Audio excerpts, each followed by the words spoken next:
Good morning, Wind Chasers. Welcome to another episode of Chasing the Wind. I'm Pastor Mark. Thanks for joining me. Stopping by. Hey, share this with as many people as you can. Get the word out there for Drash Ministries as well as this show because we want to just encourage as many people as we can. I want to talk to you about something today that I've been pondering for a couple weeks, and it's just coming up for me. And so I want to talk to you about human responsibility.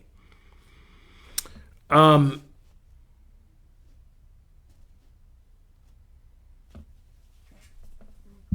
couple weeks ago, a friend of mine posted something on Facebook, and I commented. I normally don't do that. It was not political necessarily, but it was ideological. And I commented on it, and we had a good discourse for a couple posts. And the consensus on the other side was that, schools are not teaching certain things. And what hit me, and I didn't get into it any farther, but what hit me is this. You and I have a responsibility. We have responsibility. We need to take responsibility for our actions. I remember several years ago, I was preaching, had a young couple that I was going to marry, and they were coming to the church. I kind of require that. Of course, then they usually quit when I do that, but not always, but this couple did. But anyway, it doesn't matter. He was raised in our church, and it was funny because I made this comment. I am responsible to you. I am not responsible for you. I might have talked about this at one point in these last couple of years on this show. I am responsible. As a pastor, your pastor is responsible to you, not for you. What do I mean by that? What I mean is, pastor's job is to preach the word.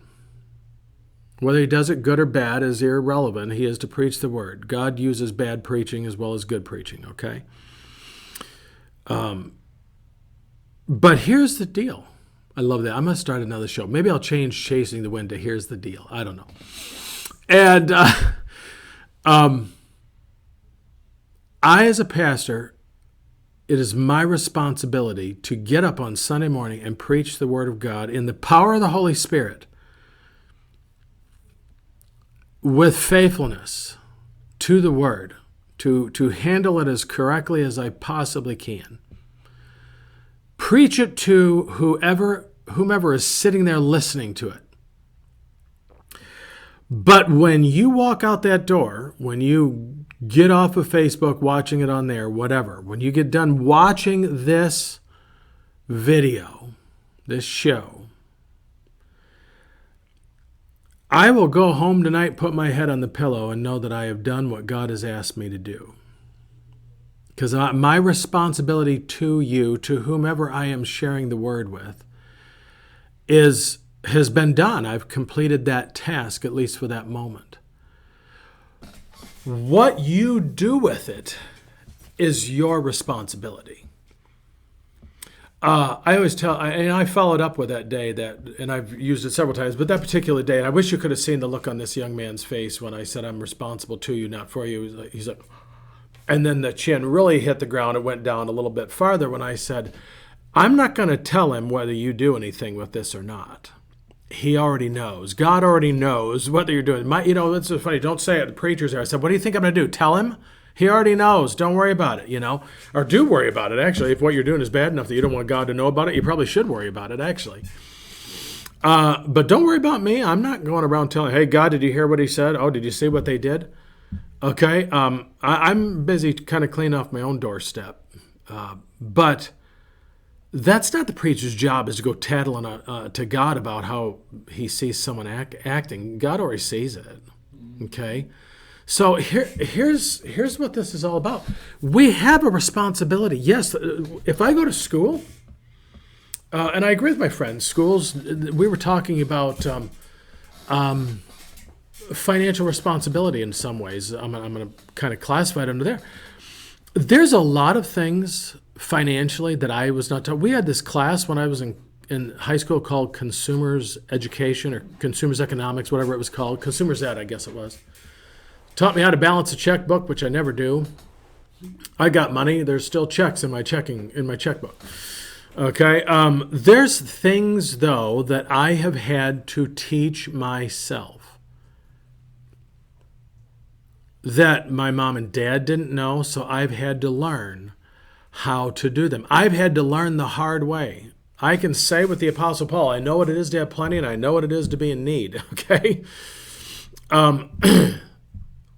I've had to learn some financial responsibility and take financial responsibility. That's one of the things that I just don't see what's going on today, is no one wants to take responsibility for their actions. Now, so I get what my friend was saying, is that, well, it's not taught in schools. The school is just like my preaching in some ways, not just like, trust me, it's not just like. Similar. A teacher gets up and teaches. What the student does with it is on the student. I've said this to parents whose kids they're like, their kids are gone by the wayside, and they're like, Pastor, we raised them in church and this, that, and the other thing.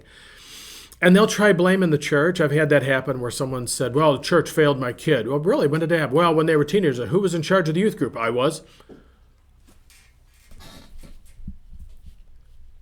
You were in charge of the youth group, but your kid is not following the Lord now. Why? Well, we played a lot of games, but we didn't do anything with the Bible.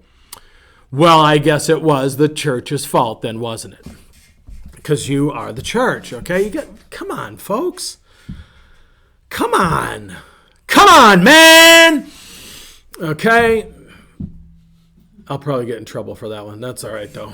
Maybe there's something there. Maybe some people in Washington and Albany and other places need to take responsibility. And they do. They do. Human responsibility.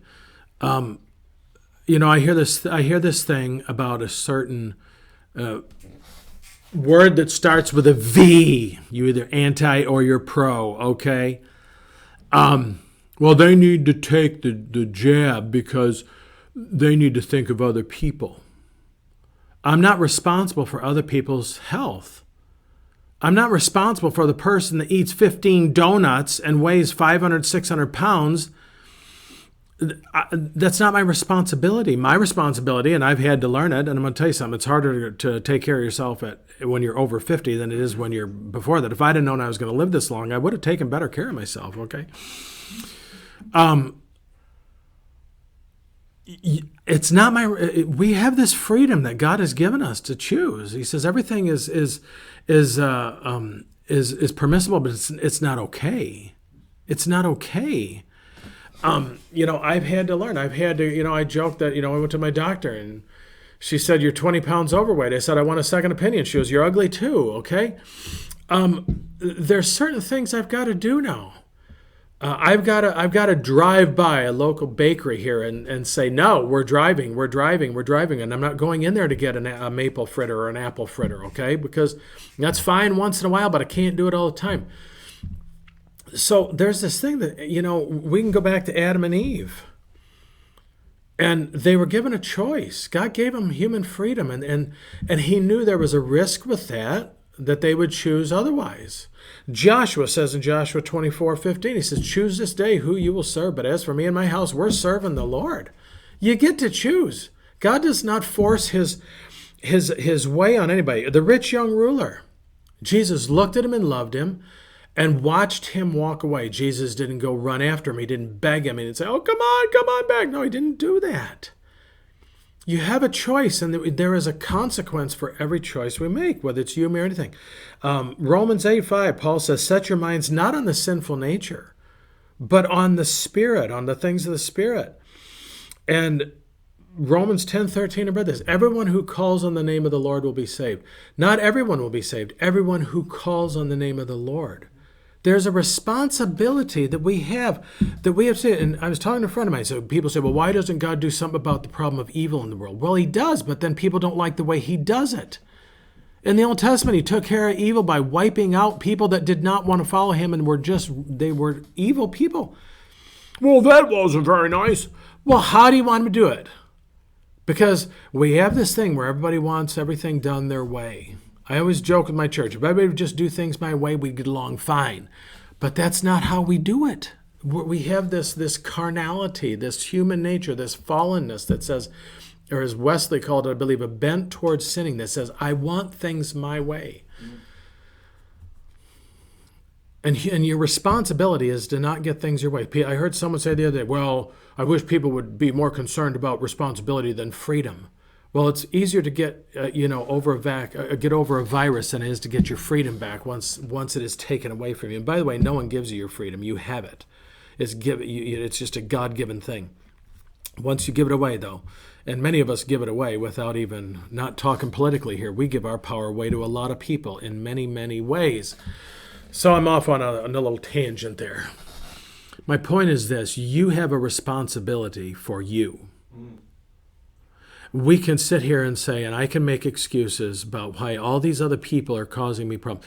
I can, here's the thing is, I wear masks sometimes still because I don't trust other people to not use a little wisdom. Like, even if they've had the jab, you can still spread it. So so I get a close talker. You know what? How about not be a close talker? I can hear you fine from 6 feet away, which there's no evidence that does any good either. But, I've always washed my hands and used hand sanitizer and tried not to get in people's faces when I talk to them. We can kind of talk a little distance between us. It's just called common sense. And respect. Maybe that's what we need less of, responsibility for other people, and we need to be more respectful of other people.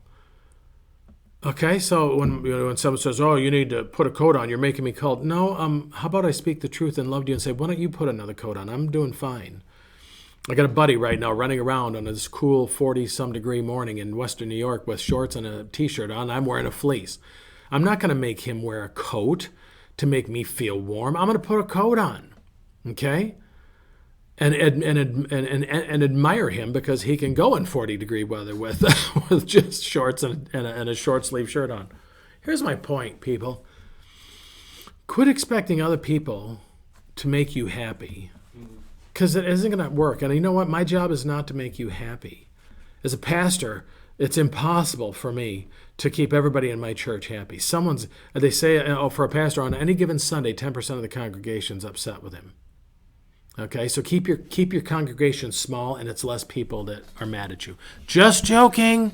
A little bit of Monday morning hyperbole for you there. Okay, exaggeration, rhetoric, whatever you want to call it. Anyway, I'm going to leave it right there, people. We got to start taking responsibility and not expecting everybody else to just bail us out of time. I get it. Sometimes we need help. I have people who help me because I don't know how to do electrical stuff, plumbing stuff like that. I got to call people. It drives me nuts. But I can go learn that if I want to. I can figure out how to do it if I want to. And I can bring those people along and say, okay, help me, show me what you're doing so I can learn how to do it, hopefully next time. I may forget. It's like I told someone the other day, I said I would do my own brakes, change my own brakes. I said, but they only get done every 100 to 200 miles, so 200,000 miles. I can't remember how they did it, so it's not important to me. I don't do it all the time. But there are some things that we can take responsibility for our own lives. If you're uncomfortable with someone, well, I don't know if they're vaccinated or not. Oh, I just said it. There we go. Now I'm in trouble. I don't know if they are or not. So, but then you put a mask on. You put a mask on. You keep a little distance between you.